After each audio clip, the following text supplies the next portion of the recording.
you, Sukanta. Hi, good afternoon, everyone. I'm Tom.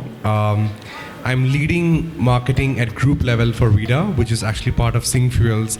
We are a Singapore-based homegrown brand. As Marva just mentioned, this is the biggest panel I've ever been part of. And the fun fact here is, if there's any topic, like you just jotted on some points in the cab or like a week ago, and by the time the first 2-3 speakers are done, you know what? Oh God, all the points are covered. Now what will you speak about? Yeah.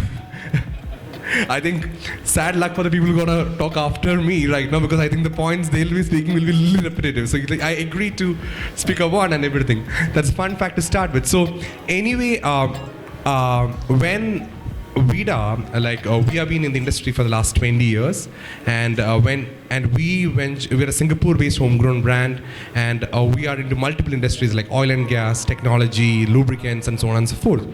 When we ventured into India around 7 months back, the main focus is, why do you want to enter into a cluttered market? Because there are a lot of players, and the first and the major objective that was mentioned is the rapid growth and the support that has been provided by the government. Hence, the Make in India initiative is one of the most successful and branded out there. So I've worked with one of the major mobile brands in the country as leading the entire brand for the country, like one of the major electronics brands as well before joining VIDA. Interesting fact is, around like a decade back, nobody wanted to put Make in India on their package. They wanted to put somewhere outside the globe because that's what they want to talk about. But what has happened and evolved over the years is, like, they want to say made in Germany or made in China, made in USA. That was something which they're proud about. And you know, there are fun stories. There are certain brands that was actually named made by USA, like where USA stands for something else. But that's something which they wanted to market about. But time has changed. And like it is likely mentioned, Make in India has actually become a thing to be proud about. And that's where the interesting part of marketing comes in, right? A lot of the brands, like it was mentioned, they proudly say Make in India, but it's assembled in India. And we as like the manufacturers out there and partners which is driving the global force, we should take up the initiative to literally make products in India and manufacture the same. For example, everyone talks about China and everyone says how they're advanced in technology. Like when you go to a fair in China, you will see certain technologies which is further advanced. And what happens is they think like 2 steps ahead because of the R&D that has been done and the heavy research investment that is going into R&D. I think that's the path that we should also open up looking into. For example, like we should not just restrict into the products that the demand is actually coming up. Like that's the best example out there. For example, India is a very price sensitive market. The number of brands that have entered into the market in the last 5 years, the number of brands that have exited in the last 5 years is a very interesting catch. It's because everyone is focusing on the price game. And the price game is not a long run game. Quality is.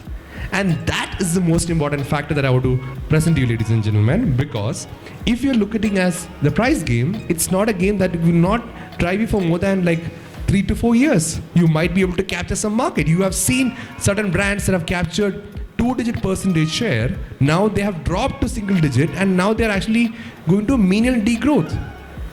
That's where the interesting fact of premiumization comes in. For example, when VIDA was entering into India, we did a proper market research with one of the biggest market research companies in the country.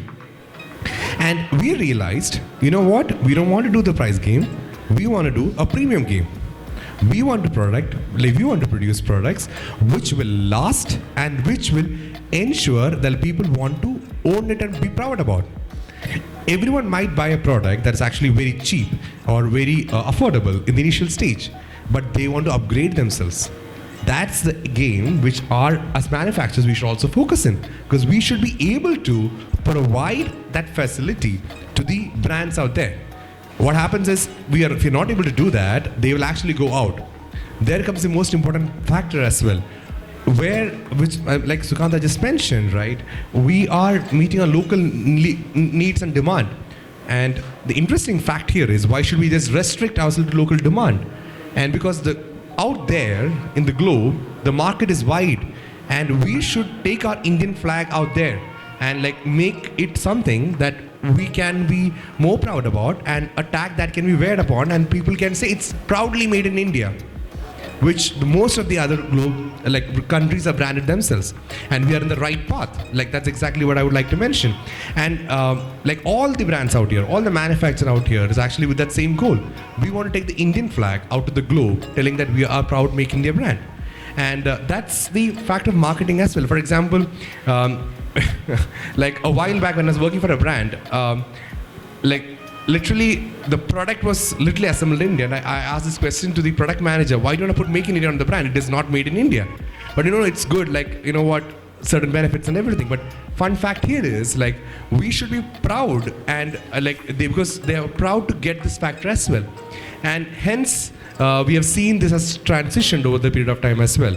So the quality and the premiumization is a new generation, which will eventually help us to market to the global world and be one of the main brands for exporters out to the world.